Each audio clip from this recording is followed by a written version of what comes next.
오늘은 창조의 7번째 날입니다. 바로 6일 동안에 우리가 볼 때는 창조의 모든 것들이 끝난 것처럼 보여요. 왜냐하면 하나님이 빛을 창조하시고 또 궁창과 또 바다와 땅과 수중생물과 하늘에 나는 새들과 땅에 있는 짐승들과 인간들까지 다 창조하시고 더 이상 이제 6일 이후에는 아무런 창조하실 것이 없는 것처럼 보이기 때문입니다. 실제로 1절에 보면 천지와 만물이 다 이루어지니라. 그럼 이제 다 끝난 것 같아요. 근데 여기서 2절에서 의외로 우리가 생각할 수 있는 것과 뜻밖의 대목을 만나게 됩니다. 2절에 하나님이 그가 하시던 일을 7째 날에 마치시니 그가 하시던 모든 일을 그치고 7째 날에 안식하시니라. 여기 보면 그가 하시던 일을 7째 날에 마치셨다라고 그래요. 분명히 6일에 다 마치신 것 같은데 7째 날에 마치셨다라는 것은 도대체 무슨 말일까요? 이 이야기는 뭐냐 하면 창조라는 게 6일에 완성된 게 아니라 7째 날에 다 완성되었다라는 거죠. 다시 말해서 안식까지 그 창조의 역사와 하나님의 그림 가운데 들어있었다라는 뜻이에요.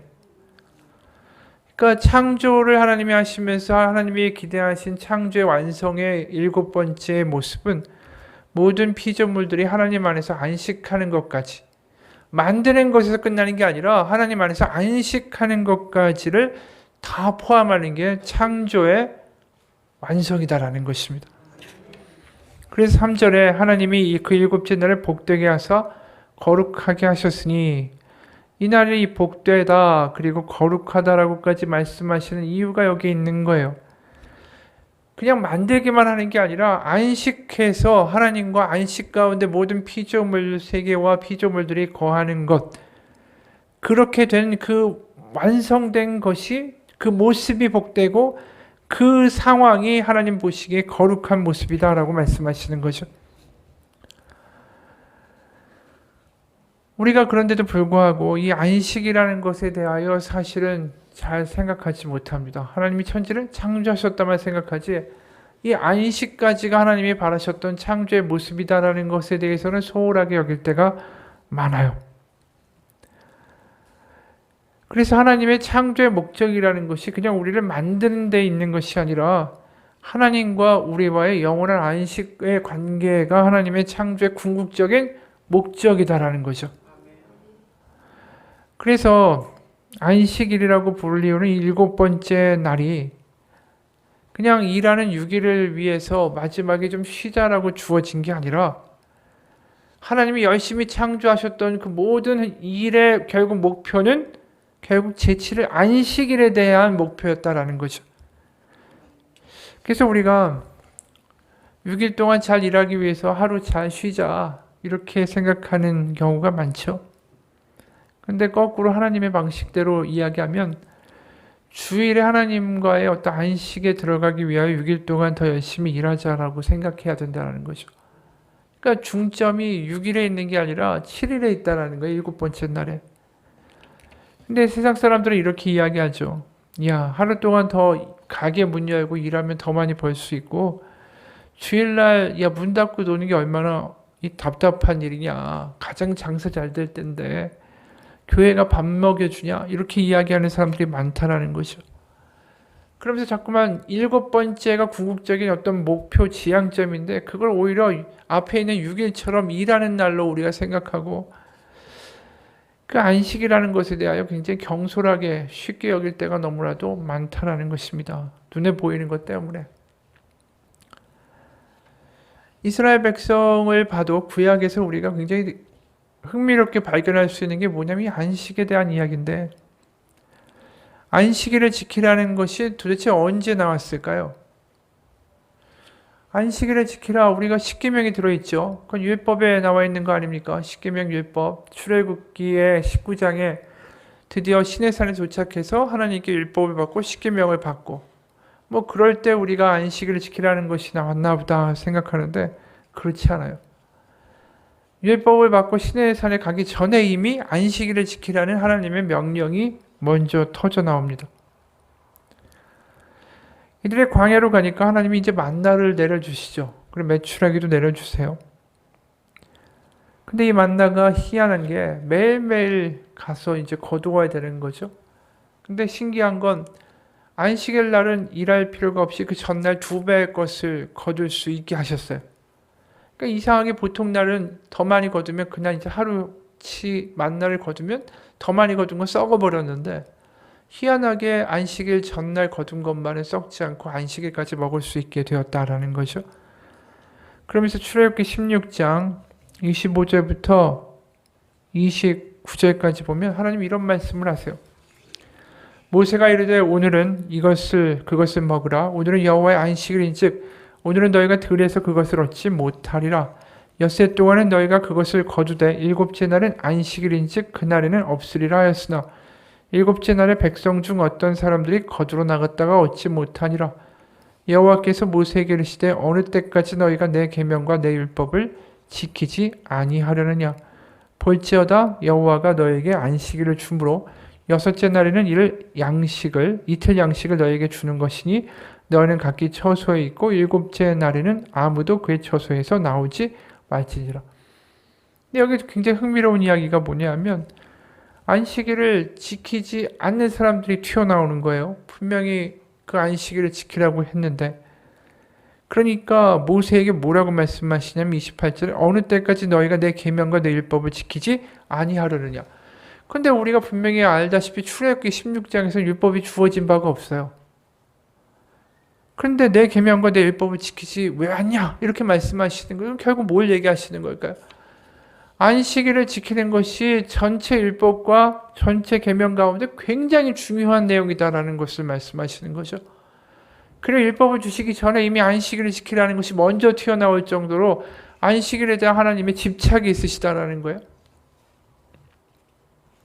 그럼 도대체 왜 광야에서 만나를 주시면서 안식일에 대한 내용을 이렇게 강조하실까?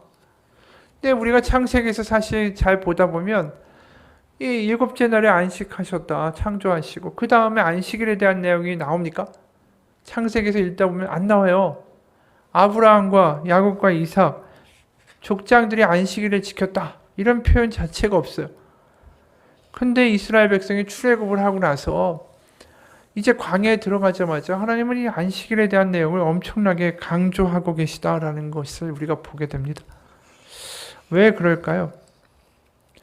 바로 안식일을 거룩하게 지키라. 이것은 바로 하나님이 이스라엘 백성을 가나안으로 보내시면서 뭘 원하셨던가에 대한 답이 있다라는 거죠. 그게 뭐냐면 이들이 결국은 이 출애굽을 해서 애굽이라는 게 뭘 이야기합니까? 쉬지 않고 노동해야 되고 파라오의 그 고역과 노역 때문에 얼마나 많은 고생을 했습니까? 근데 그들이 나가서 이제 가나안으로 가게 되죠. 가나안으로 가면 결국 그들이 뭘 이루어야 되냐면 하나님의 안식을 이루어야 되는 거예요. 안식이라는 게 뭐냐면 하나님이 창조 때 만드셨던 그리고 창조 때 보시기에 기쁘셨던 그래서 그 하나님을 기뻐하고 하나님 안에 거하고 하나님과 함께 동거하며 하나님으로 말미암아 만족하는 그 안식의 창조의 원래의 모습을 하나님은 다시 가나안 땅에서 회복하기를 원하셨다는 뜻이에요. 이야기가 어려울 수 있겠지만 결국 이 아브라함을 통하여 하나님이 이스라엘 백성을 만드시고 출애굽시켜서 가나안에 심으시는 이유는 에덴 동산에서 지금 우리가 본 이 창조의 안식된 이 모습 보시기에 너무 좋았다라고 기뻐하시던 그 하나님이 만드시고 너무 즐거워하셨던 그 모습을 다시 우리 가운데 회복시키기 원하신 하나님의 노력이었다라는 거죠. 그래서 우리가 이 안식이라는 말을 우리는 잊어버려도 하나님은 잊지 못하시는 거예요. 하나님의 피조물들이 하나님의 피조된 인간들이 하나님 안에 거하며 하나님으로 만족하며 하나님으로 말미암아 기뻐하는 그런 안식의 모습을 하나님은 절대 포기하실 수가 없었다라는 거죠. 프랑스 파리 한 천재적인 조각가가 살고 있었대요. 가난한 예술가가 초라한 다락방에 살면서 자기의 작품을 위해서 심혈을 기울여 일을 했습니다. 오랜 기간에 걸쳐서 하나의 작품을 제작해오던 중이었는데 어느 날 밤에도 만지고 있던 조각에서 손을 떼고 이제 다 마친 다음에 피곤한 마음으로 침대에 들어갔죠. 그날 밤은 매우 추운 밤이었습니다. 이 가난한 예술가가 이제 침대에 들어갔는데 자기 옆에 서 있는 이 거의 완성된 조각품을 보자 한 가지 염려가 떠올랐습니다. 왜냐하면 날씨가 너무 추우니까 이 점토로 만든 이 작품에 이 점토에는 물이 섞여 있잖아요. 그러니까 이 물이 얼어버려가지고 이 작품이 깨지지 않을까, 균열이 가지 않을까 근심이 든 거예요. 가난한 그 사람의 방에는 제대로 따뜻하게 하는 난로도 없었습니다. 그래서 자기가 덮고 있던 이불과 모포로 그 조각 작품을 잘 덮어주고는 자기는 추위에 떨면서 그냥 잠자리에 들었죠. 이튿날 그 가난한 예술가는 불행히도 추위에 얼어 죽은 것으로 발견됐습니다.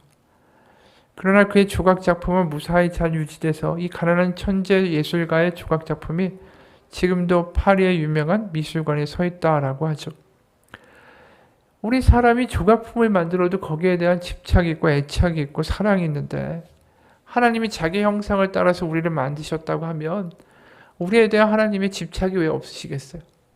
우리를 다시 망가진 형상에서 다시 그분의 형상으로 다시 빚어서 완성시키고 안식 가운데 거하게 하고자 하신 하나님의 열심이 왜 없겠냐라는 뜻이에요.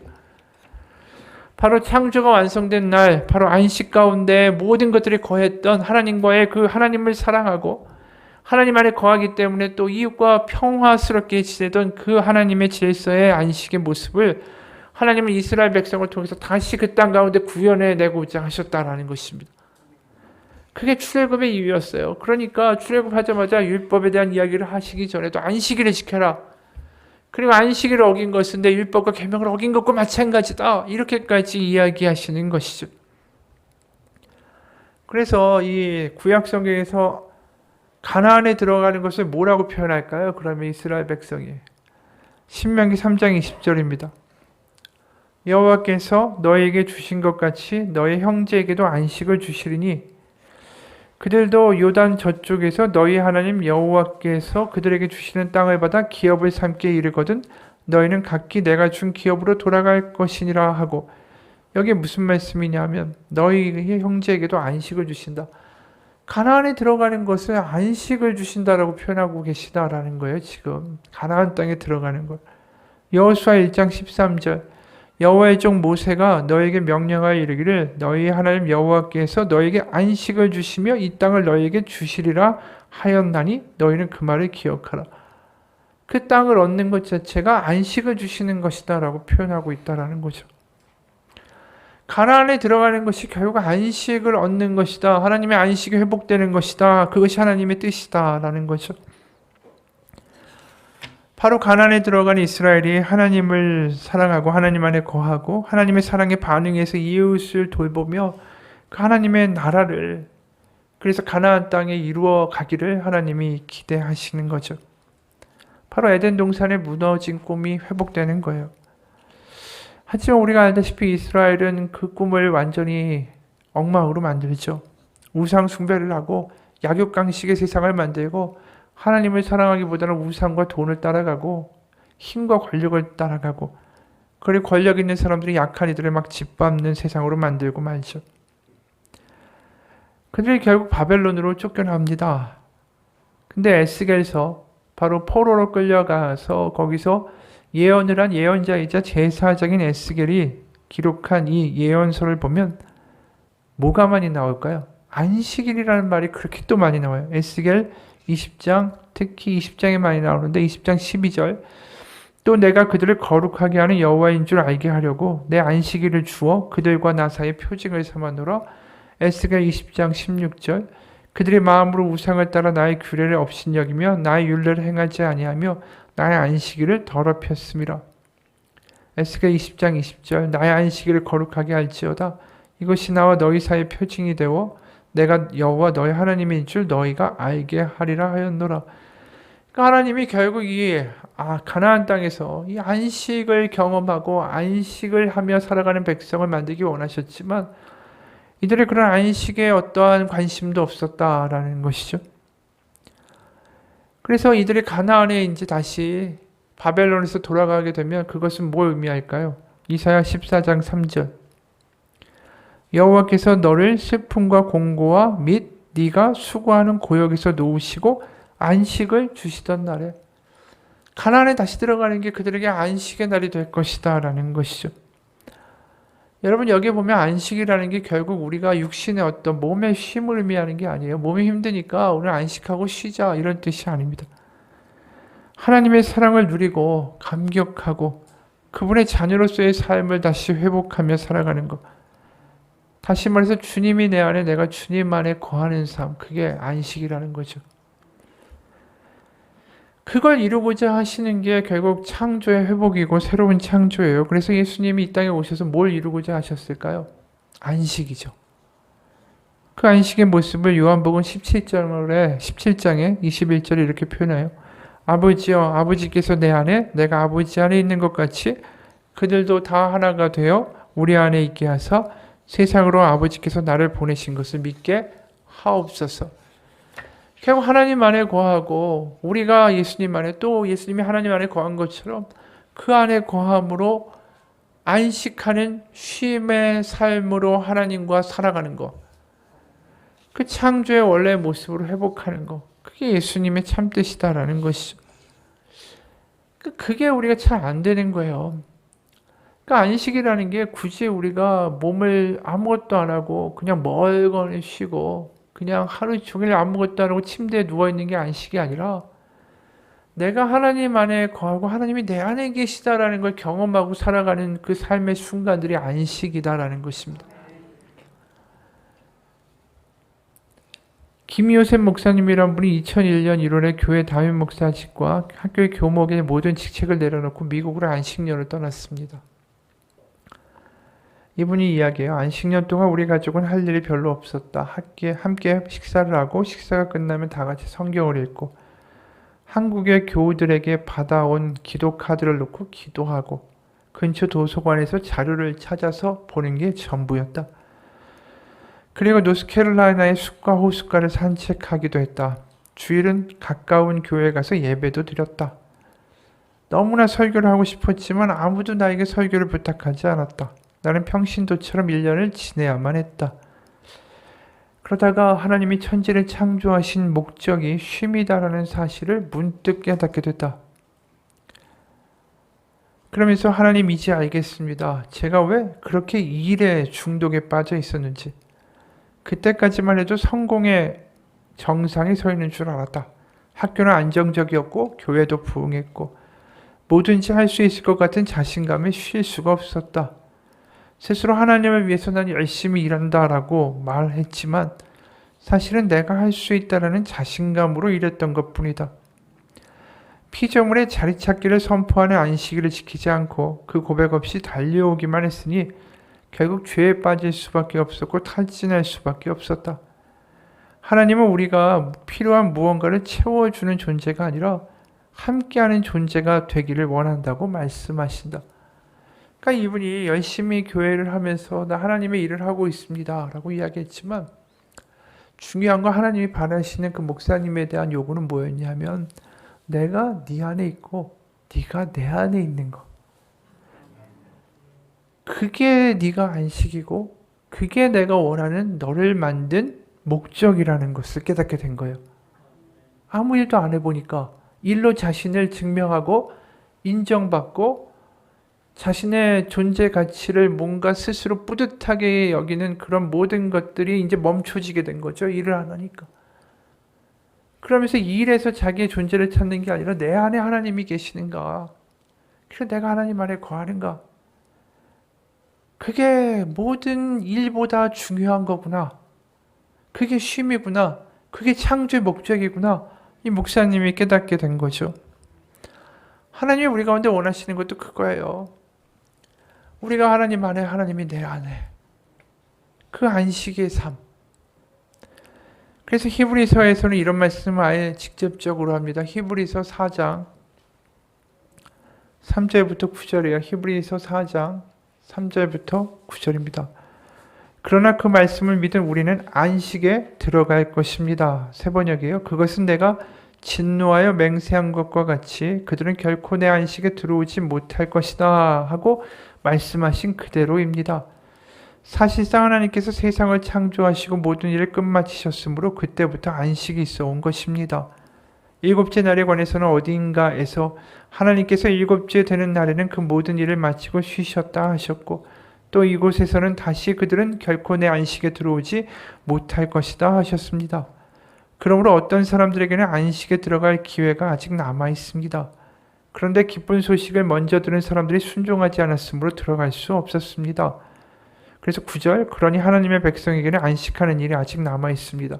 이 말이 좀 어렵게 들릴 수 있지만 하나님이 천지를 창조하시고 이스라엘 백성을 안식으로 이끌기를 원하셨다라는 이야기를 했었죠. 근데 그들이 실패했다라는 거예요. 그래서 여기 보면 기쁜 소식을 먼저 들은 사람들이 순종하지 않았으니 들어갈 수 없었습니다. 이거 구약의 이스라엘을 이야기하는 거예요. 하지만 예수님을 통하여 이 땅 가운데 안식, 바로 하나님 안에 거하고 하나님 우리 안에 거하는 일을 예수님이 우리 가운데 이루셨기 때문에 우리 가운데 그 안식의 땅에 들어가는 일이 가능합니다. 바로 그리스도를 믿는 이들에게는 안식하는 일이 남아 있습니다. 이렇게 얘기하고 있는 거예요. 예수님도 그렇기 때문에 안식에 대한 이야기를 소홀히 이야기하지 않으시죠. 우리가 너무나도 아는 유명한 구절 있지 않습니까? 마태복음 11장 28, 29, 30절. 수고하고 무거운 짐진 자들아 다 내게로 오라. 내가 너희를 쉬게 하리라. 이게 뭐야? 안식하게 하리라.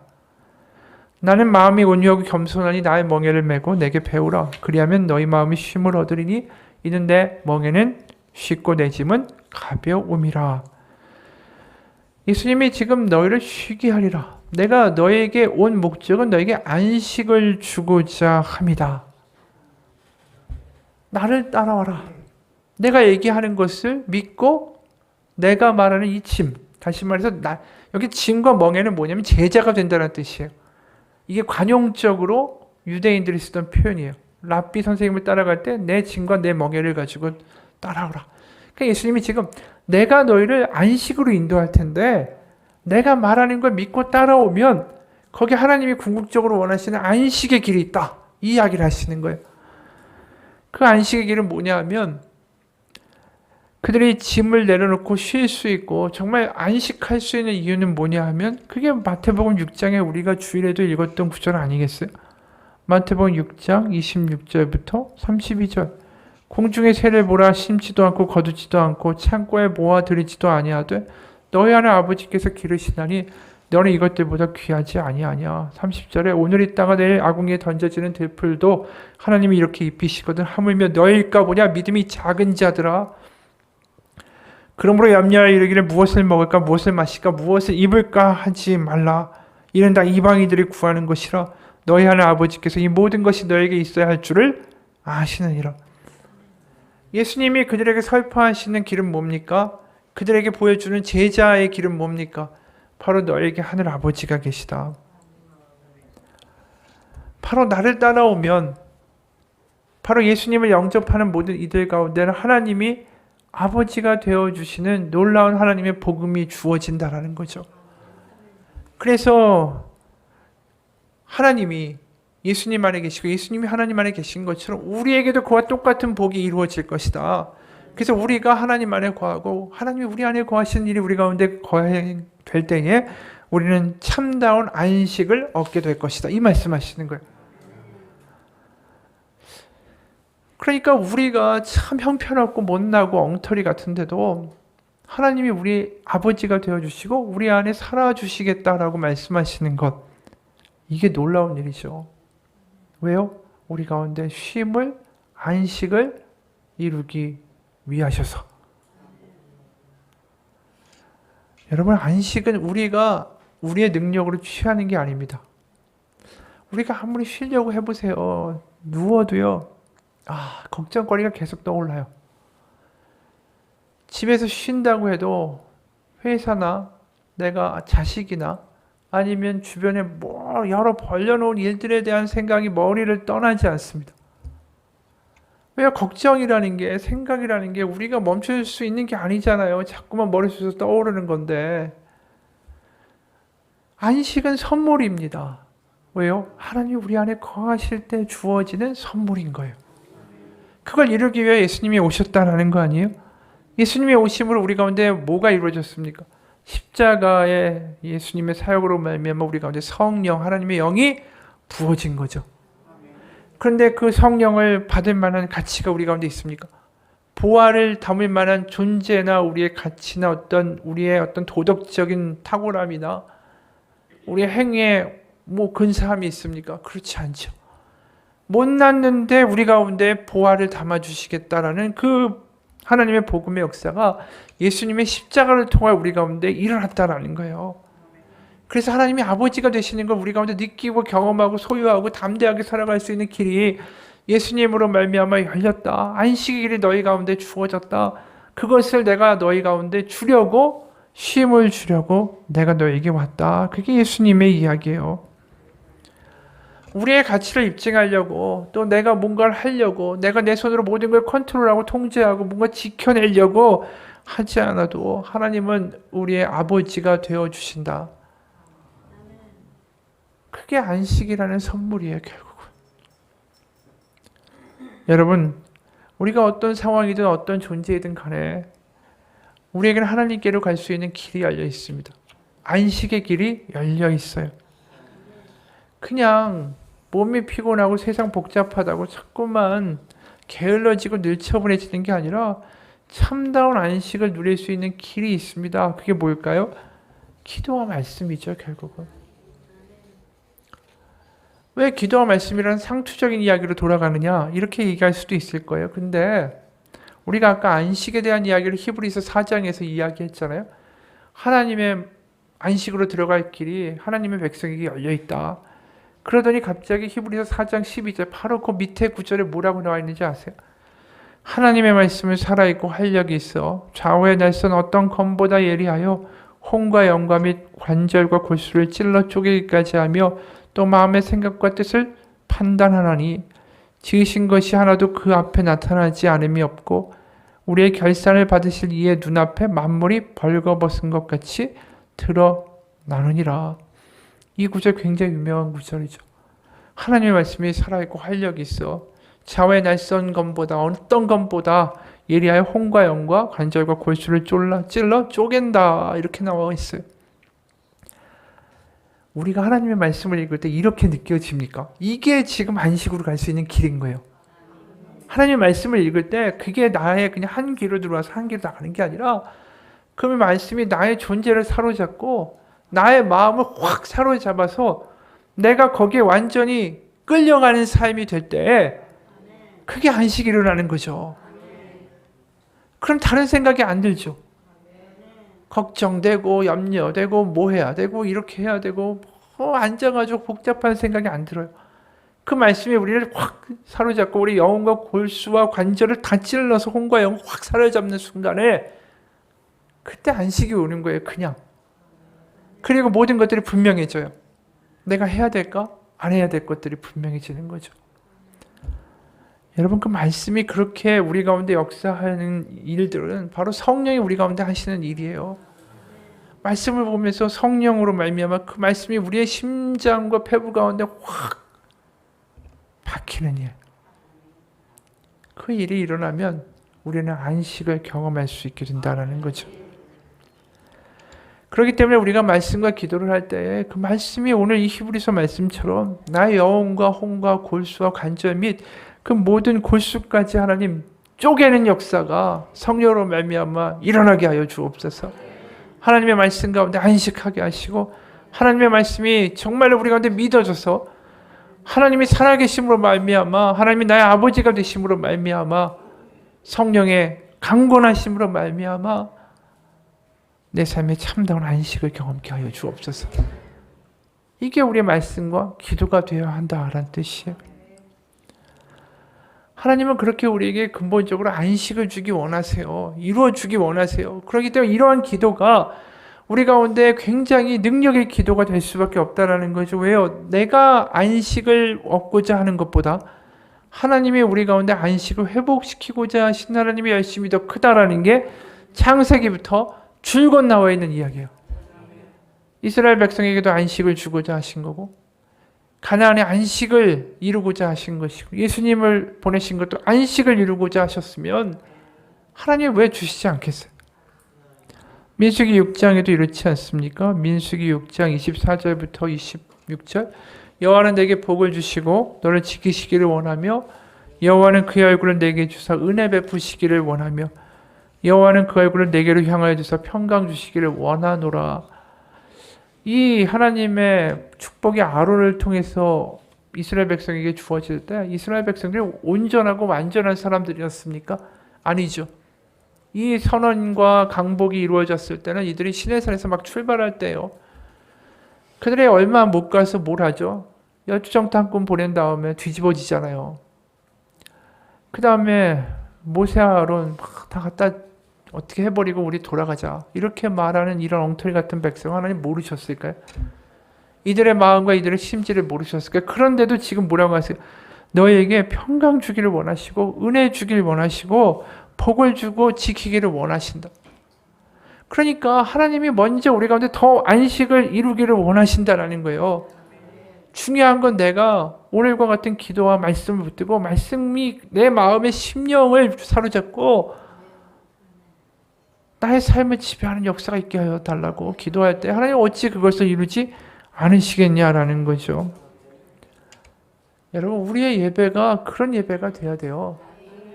우리가 안식일이라는 게 구약이지만 이제 신약에서는 예수님이 안식일이 아니라 주일에 안식일 다음 날에 부활하셔서 우리는 이제 안식일 다음 날이 주일이 됐죠. 그럼 이게 새로운 안식일이 된 거예요. 신약에서는 예수님이 부활하시고 성령의 오심으로 우리 가운데 하나님이 살게 되시는 역사들이 드디어 그 주일을 통하여 우리 가운데 주어진 선물 아닙니까?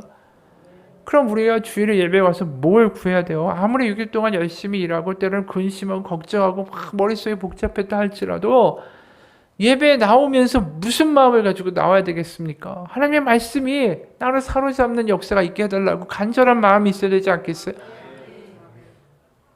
그거 없이 무슨 주일에 나와가지고 무슨 예배를 드리겠어요? 하나님이 가장 주기 원하시는 그 안식을 내가 맛보기 원합니다.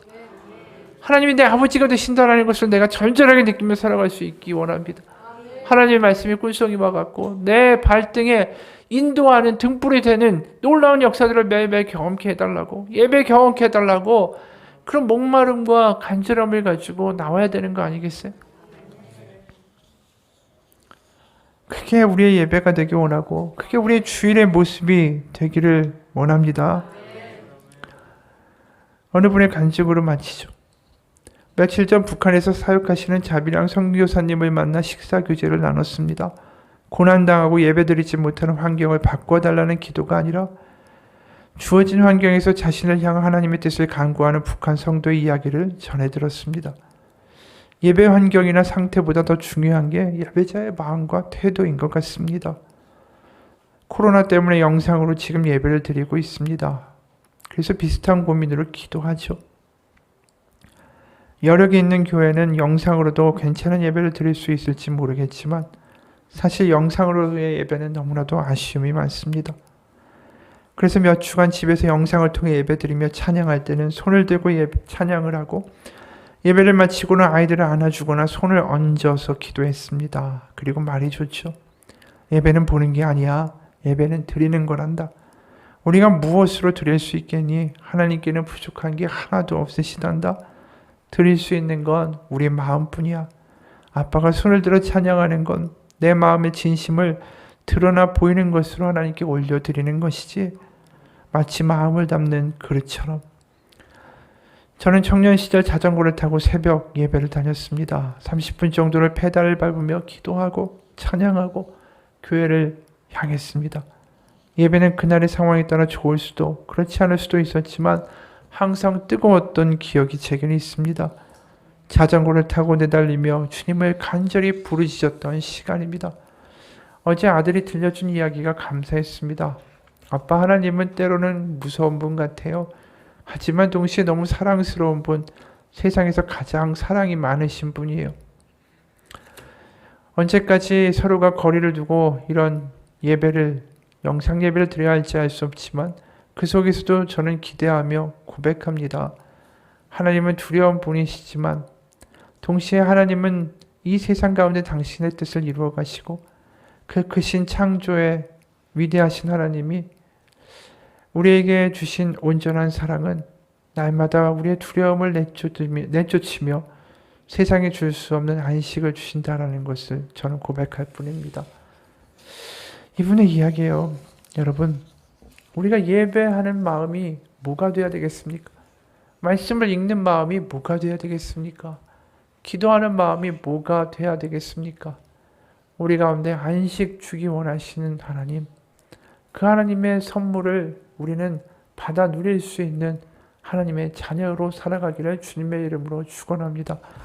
기도하겠습니다. 하나님 아버지, 어느덧 우린 잊었습니다. 안식이라는 것을.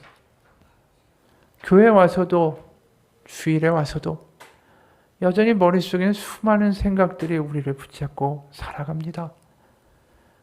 때로는 몸이 힘들다고 쉰다고 하지만 정말로 하나님이 주시는 안식을 경험해 본 지는 오래입니다. 기도를 열심히 한다고 하지만 그 기도조차도 우리에게는 안식을 주지 못합니다. 내가 걱정하는 것, 내가 두려워하는 것, 내가 흔들리는 것, 그것 때문에 붙잡고 기도할 때에 기도는 하지만 안식은 정작 맛보지 못합니다. 하나님이 우리에게 주시고자 하시는 안식을 정말 맛볼 수 있는 은혜를 경험하기 원합니다. 말씀이 우리의 영혼과 혼과 및 골수와 관절을 쪼개는 놀라운 역사가 우리 가운데 일어나게 하시고, 우리의 예배 가운데 그 말씀이 우리의 마음판에 새겨지는 역사가 있게 하시고, 성령으로 말미암아 하나님이 우리 아버지 되심이 너무나도 감격으로 믿어져서 안식하려고 하는 게 아니라 안식할 수 있게 되는 역사가 일어나기를 원합니다. 우리는 부족하고 엉터리 같고 겁 많은 질그릇과 같은 존재지만, 그럼 우리에게 하나님의 보화를 담아주시겠다라고 말씀하신 하나님의 복음을 믿습니다. 우리가 예배할 때마다, 또 말씀을 읽을 때마다, 기도할 때마다 간절히 하나님의 안식이, 하나님의 말씀이 우리를 휘잡는 역사들이 일어나게 해달라고 기도하고, 그것을 경험하고 간직하는 우리의 삶이 되게 도와주옵소서. 살아계신 우리 주 예수 그리스도의 이름 받들어 기도합니다. 아멘. 같이 기도하겠습니다.